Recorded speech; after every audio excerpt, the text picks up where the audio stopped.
And my team and I studied the flow of water-like fluids around and through brain tissue.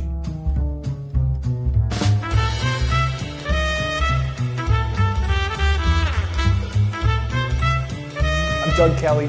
I serve on the faculty of mechanical engineering at the University of Rochester. That flow is essential because your brain is very active. It makes lots of waste.